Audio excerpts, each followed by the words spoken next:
بسم اللہ الرحمن الرحیم الحمد للہ رب العالمین اشہد ان لا الہ الا اللہ وحدہ لا شریک لہ واشہد ان سیدنا ومولانا محمدا عبدہ ورسولہ اما بعد فاعوذ باللہ من الشیطان الرجیم بسم اللہ الرحمن الرحیم الف لام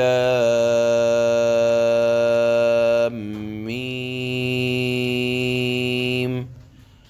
اللہ لا الہ الا هو الحی القیوم صدق اللہ مولانا العلی العظیم۔ یہ سورت قرآن کی موجودہ ترتیب کے اعتبار سے دوسری سورت ہے۔ اس میں 20 رکوع ہیں، 200 آیات ہیں۔ اس سورت کا نام سورہ آل عمران ہے۔ آل کا مطلب اولاد کا ہوتا ہے اور عمران نام ہے۔ آپ جانتے ہیں کہ اولو العزم بڑے پیغمبروں میں سے ایک پیغمبر نبی حضرت عیسیٰ علی نبینا علیہ الصلاۃ والسلام ہیں، اور ان کی والدہ حضرت مریم ہیں۔ حضرت مریم کے والد ہیں حضرت عمران۔ یہ خاندان ہے۔ تو حضرت عمران کی اولاد کو کہا جاتا ہے آل عمران، یعنی عمران کے گھر والے، عمران کا خاندان۔ اس سورت کا نام آل عمران اس لیے رکھا گیا کہ اس سورت کی آیت نمبر 33 سے لے کر 37 تک ان چند آیتوں میں اللہ نے اس خاندان کا ذکر فرمایا ہے، اس لیے اس سورت کا نام سورہ آل عمران، یعنی ایسی سورت جس میں عمران کے خاندان کا تذکرہ ہوا۔ حضرت مریم کا تذکرہ ہے، حضرت عیسیٰ علی نبینا علیہ الصلاۃ والسلام کا تذکرہ ہے، حضرت زکریا کا تذکرہ ہے۔ تو یہ آل عمران، عمران کا خاندان کہلاتا ہے۔ اس سورت کے زیادہ تر مضامین اس وقت نازل ہوئے جب اللہ کے نبی صلی اللہ علیہ وسلم اور مسلمان مکہ مکرمہ سے ہجرت کر کے مدینہ آ کر آباد ہو گئے تھے، اور مقصد یہ تھا کہ اسلام اور مسلمانوں کو یہاں عافیت نصیب ہوگی اور دین پر عمل کر سکیں گے۔ لیکن آپ جانتے ہیں کہ اللہ کے نبی جیسے ہی ہجرت کر کے مدینہ منورہ تشریف لائے تو یہاں بہت سی مشکلات پیش آئیں۔ سب سے پہلے ہی سال میں غزوہ بدر پیش آ گیا، اور اللہ نے مسلمانوں کو عزت عطا فرمائی۔ بڑے بڑے سردار کفار مکہ کے مارے گئے۔ اس شکست کا بدلہ لینے کے لیے آئندہ سال ان لوگوں نے پھر ایک اور بڑی فوج لائے، جو احد میں سب اکٹھا ہوئے۔ اس میں شروع میں مسلمانوں کو کامیابی ہاتھ ہوئی، لیکن بہرحال پسپائی ہوئی اور مسلمانوں کا بھی نقصان ہوا۔ ان دونوں غزوات کا ذکر اس سورت کے اندر، اور اس سورت میں اللہ نے ان دونوں غزوات سے بڑے مسائل جو پیش آئے اس کا ذکر فرمایا ہے سورہ آل عمران میں۔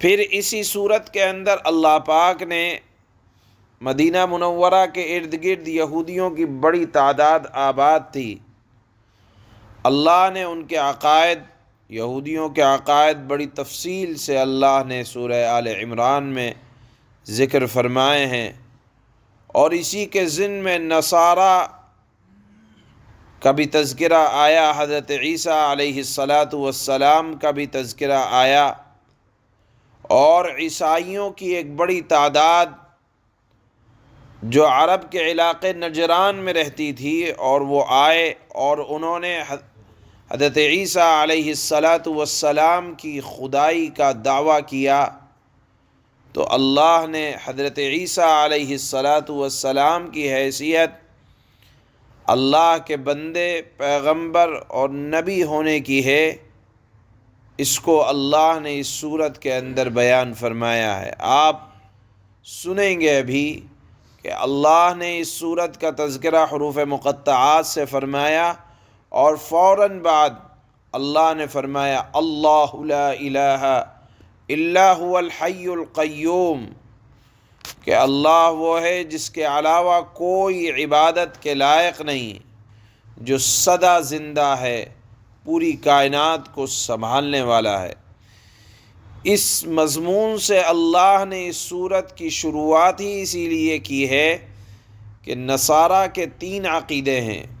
پہلا عقیدہ یہ ہے کہ اللہ 3 چیزوں سے مل کر بنا ہے، العیاذ باللہ، اللہ کی ذات، حضرت عیسیٰ اور روح الامین یعنی حضرت جبرائیل علیہ السلام۔ نصارہ کے بعض فرقوں کا عقیدہ یہ ہے۔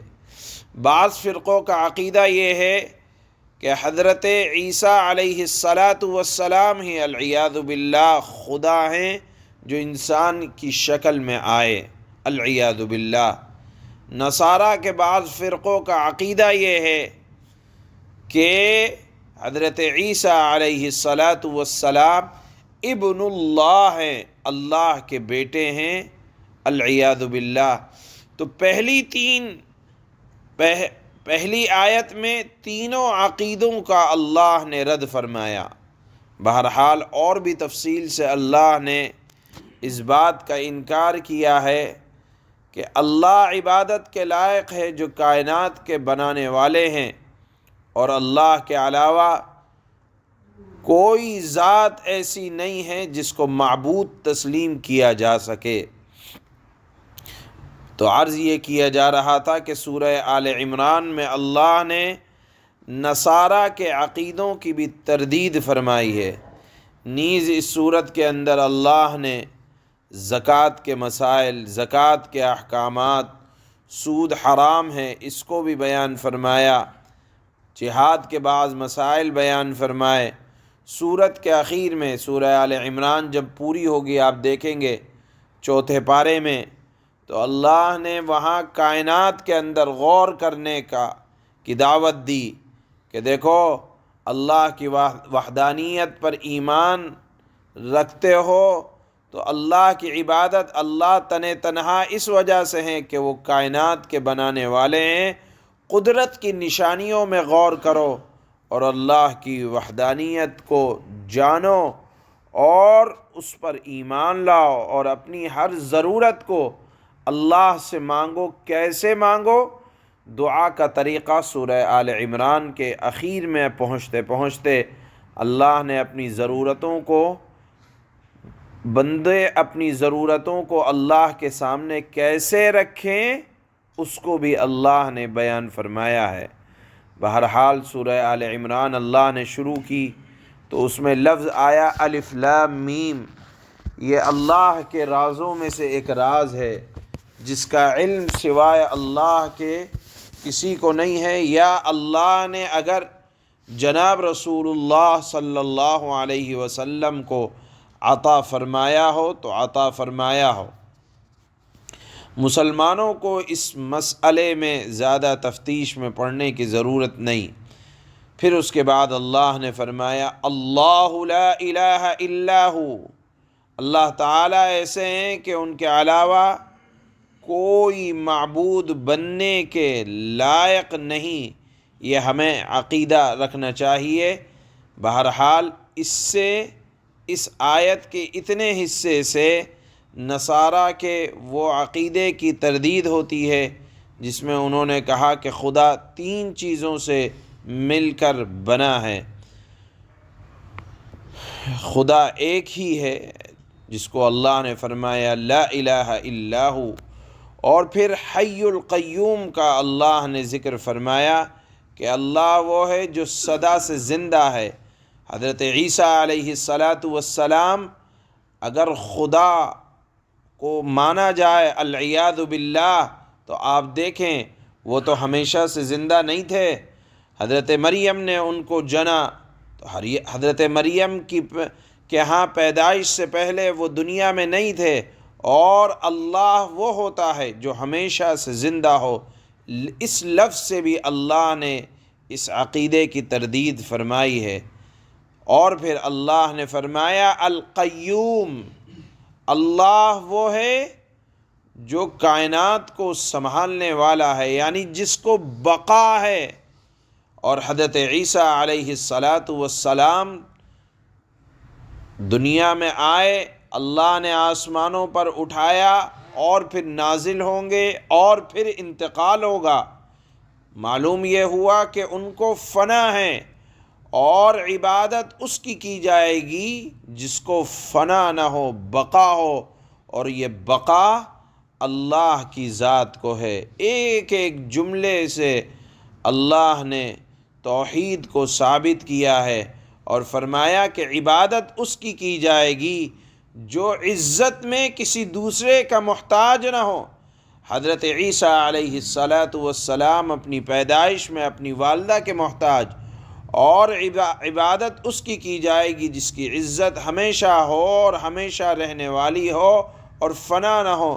حضرت عیسیٰ علیہ السلام دنیا میں آئیں گے، نازل ہوں گے، لیکن اس کے بعد ان کو موت واقع ہوگی، اور وہ اللہ کے نبی صلی اللہ علیہ وسلم کے روضہ اطہر میں جا کر آرام فرمائیں گے، اس قبر میں وہاں دفنایا جائے گا۔ بہرحال جس کو دفنایا جائے یا جس کو موت واقع ہو وہ معبود نہیں بن سکتا۔ اس بات کو ثابت کرنے کے لیے اللہ نے یہاں لفظ القیوم لائے کہ جو ہمیشہ سدا ہر چیزوں کا سنبھالنے والا ہے۔ بہرحال سورہ آل عمران کی پہلی آیت میں اللہ نے نصارہ کے تینوں عقیدوں کا رد فرمایا ہے۔ اللہ فرماتے ہیں بسم اللہ الرحمن الرحیم، شروع اس اللہ کے نام سے جو سب پر مہربان ہے، بہت مہربان ہے۔ الف لام میم، واللہ تعالی اعلم بمرادہ، اللہ تعالی اس جملے کے مراد کو اور معنی کو خوب جاننے والے ہیں۔ اللہ لا الہ الا هو الحی القیوم، اللہ وہ ہے جس کے سوا کوئی معبود نہیں، جو سدا زندہ ہے، ہمیشہ سے زندہ ہے۔ القیوم، جو پوری کائنات کا سنبھالے ہوئے ہے، جو پوری کائنات کو سنبھالے ہوئے ہے اور جس کو بقا ہے۔ قیوم کا مطلب ہوتا ہے قیام، یعنی جو کائنات کے سنبھالنے والے ہیں، اور وہ ذات ہے اللہ کی۔